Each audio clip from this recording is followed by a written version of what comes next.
Assalamualaikum warahmatullahi wabarakatuh.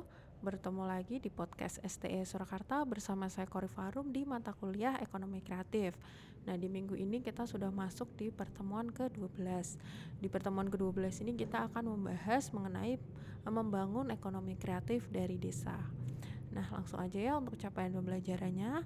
Yang pertama, mahasiswa diharapkan agar mampu untuk menjelaskan mengenai desa dan potensinya. Kemudian mahasiswa mampu menjelaskan mengenai BUM desa. Kemudian mahasiswa mampu menjelaskan mengenai desa wisata dan desa budaya. Yang pertama kita bahas dulu terkait dengan desa dan potensinya. Jadi menurut Undang-Undang Nomor 32 tahun 32 ini, desa adalah adalah kesatuan masyarakat hukum yang memiliki batas-batas wilayah yang berwenang untuk mengatur dan mengurus kepentingan masyarakat setempat berdasarkan asal-usul dan adat istiadat setempat yang diakui dan dihormati dalam sistem pemerintahan Negara Kesatuan Republik Indonesia. Nah, selanjutnya pengertian desa adalah asal mula segala kegiatan berasal. Dari desa, beberapa kegiatan kreatif bermunculan berdasarkan kondisi alam, sosial, dan budaya serta potensi yang dimiliki oleh desa itu sendiri. Nah, desa adalah suatu lingkungan awal di mana seseorang individu itu dibesarkan sehingga pola pikir dan pola hidupnya sedikit banyak terpengaruh dari potret desa di mana individu tersebut dibesarkan. Nah, kegiatan ekonomi secara umum bertolak belakang dari desa. Di desa semua terkenal nerimo ya.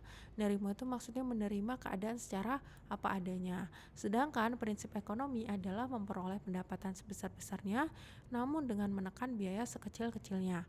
Nah, ekonomi kreatif adalah salah satu caranya. Namun bukan dengan memperoleh pendapatan besar dan menggunakan biaya yang murah, tetapi bagaimana melakukan kegiatan secara kreatif dan dapat memanfaat dan mendapatkan manfaat ekonomi dari kegiatan kreatif tersebut. Nah, kemudian membangun Indonesia dari desa ini adalah mengoptimalkan potensi desa sehingga mampu melakukan kegiatan ekonomi kreatif dalam membangun desa dapat berkembang dan mampu menjadi kolase pemikiran ekonomi kreatif di Indonesia, penyangga dan sumber utama kebutuhan kota. Nah, pengembangan ekonomi kreatif di desa adalah mengembangkan potensi yang ada di desa dan mengubahnya menjadi profit sekaligus benefit bagi desa. Nah, potensi desa sendiri itu berbeda-beda ya antara satu desa dengan yang lainnya. Terdapat beberapa potensi asli desa meliputi bentang kehidupan desa yang terdiri dari bentang alam, bentang budaya, bentang pola kehidupan desa yang sesuai dengan potensi yang dimiliki oleh masing-masing desa. Potensi tersebut terdiri dari potensi masyarakat, potensi ekonomi, dan potensi infrastruktur yang telah dimiliki oleh desa tersebut.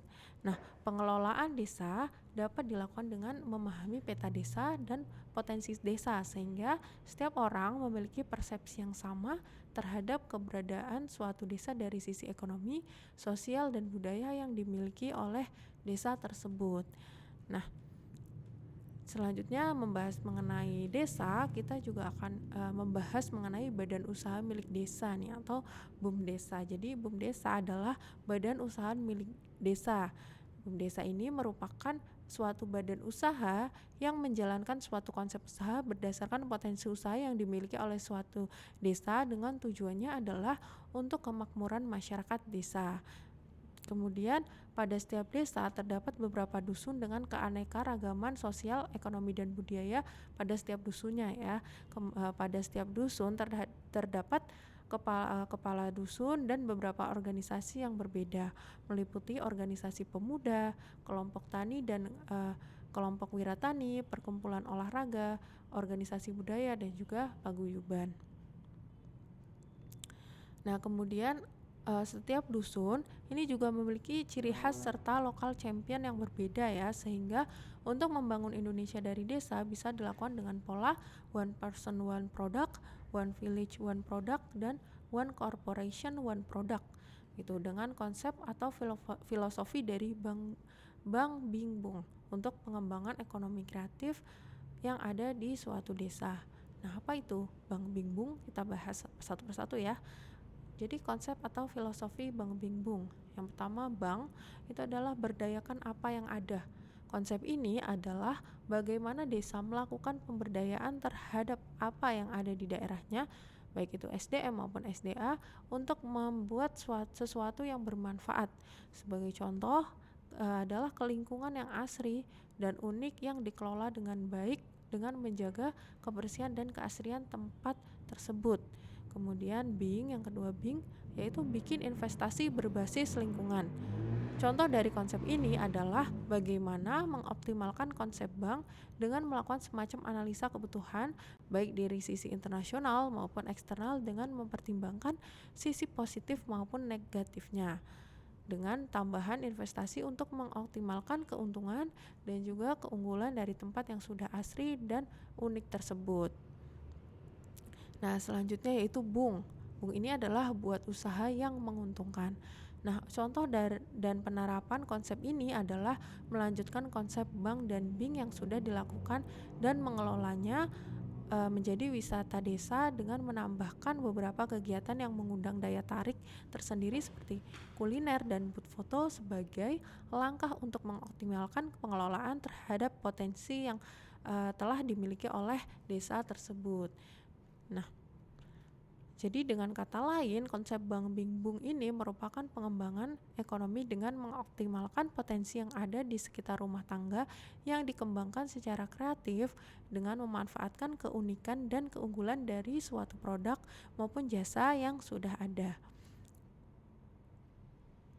Nah, kemudian ini ada filosofi BUMDes, yaitu pilar ekonomi Pancasila. Yang pertama, nilai-nilai luhur. Ini adalah usaha BUMDes ini harus didasari pada nilai-nilai luhur, tidak boleh bertentangan dengan norma-norma yang dijunjung tinggi masyarakat. Yang kedua yaitu kemanusiaan. BUMDes ini bukan hanya bisnis semata, tetapi juga memiliki misi pemberdayaan atau bisnis sosial. Kemudian pilar yang ketiga yaitu persatuan. Jangan sampai BUMDes ini menimbulkan gesekan-gesekan di antara masyarakat. Nah, pilar yang keempat yaitu musyawarah. Jadi semua hal yang strategis dan penting diputuskan dalam musdes. Kemudian pilar yang terakhir yaitu sosial, yaitu keberhasilan BUMDes diukur dari kemanfaatan yang dirasakan oleh masyarakat banyak, khususnya masyarakat desa. Nah, hasil dari BUMDes atau BUMDesa ini dimanfaatkan untuk yang pertama untuk pengembangan usaha, kemudian pembangunan desa, pemberdayaan masyarakat desa, dan pemberian bantuan untuk masyarakat miskin melalui hibah, bantuan sosial, dan kegiatan dana bergulir yang ditetapkan oleh anggaran pendapatan dan belanja desa. Nah, selanjutnya kita bahas juga mengenai desa wisata dan juga desa budaya. Jadi, membangun Indonesia dari desa adalah salah satu upaya pengembangan ekonomi kreatif dan pengembangan ekonomi desa, khususnya desa wisata dan desa budaya, yang merupakan perpaduan yang saling berpengaruh dan dapat saling bersinergi jika dikelola dengan baik. Nah, konsep pengembangan ekonomi kreatif dengan berbasis kegiatan desa wisata dan desa budaya ini dapat didefinisikan dengan 4 faktor yang harus ada, yaitu harus ada something to see, something to do, something to buy, dan something to share. Kita bahas satu-satu ya terkait faktor ini. Yang pertama, something to see. Jadi something to see ini terkait dengan pemandangan dan atau pertunjukan di daerah desa wisata atau desa budaya yang membuat orang datang atau menarik wisatawan atau pengunjung untuk mendatanginya. Nah, kemudian something to do. Something to do ini terkait dengan aktivitas kegiatan wisatawan yang dapat dilakukan di daerah wisata maupun desa budaya tergantung dengan local wisdom dan local product di desa yang ada. Contohnya event khusus atau berupa ritual atau kegiatan yang boleh diikuti oleh masyarakat umum. Misalnya festival budaya, pasar seni, atau kirab yang hanya ada di suatu desa atau daerah tertentu.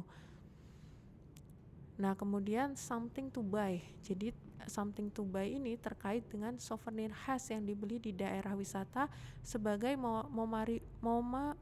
memorabilia atau kenang-kenangan ya, atau oleh-oleh gitu pribadi wisatawan sehingga mampu menjadi brand dari daerah tertentu. Nah, kemudian yang terakhir faktor yang terakhir yaitu something to do. something to do seperti di era digital ini ya, untuk aktivitas desa wisata ini ataupun turisme, bukan something to do ya, maksudnya something to share. Jadi di era digital ini untuk aktivitas desa maupun di wisata desa ataupun turisme yang berbasis wisata desa ini dapat ditambah dengan something to share. Hal ini terkait dengan kegemaran terbaru dari manusia zaman now untuk membagikan foto dan kegiatannya dalam dunia maya melalui media sosial yang ada seperti Facebook, Instagram, WhatsApp maupun pet dan sosial media lainnya ya. Hal ini bisa dikembangkan dengan adanya foto booth di tempat yang menarik, sehingga setiap pengunjung yang datang pasti melakukan proses pengambilan foto untuk disebarkan kepada orang lain. Jadi itu ya tadi 4 faktor dalam desa wisata dan desa budaya. Ada something to see, something to do, something to buy, dan something to share. Itu ya teman-teman. Nah, itu untuk materi kita di minggu ini. Apabila ada yang belum jelas nanti boleh ditanyakan di Google Classroom atau di Zoom gitu ya. Terima kasih atas perhatiannya. Saya akhiri dulu. Wassalamualaikum warahmatullahi wabarakatuh.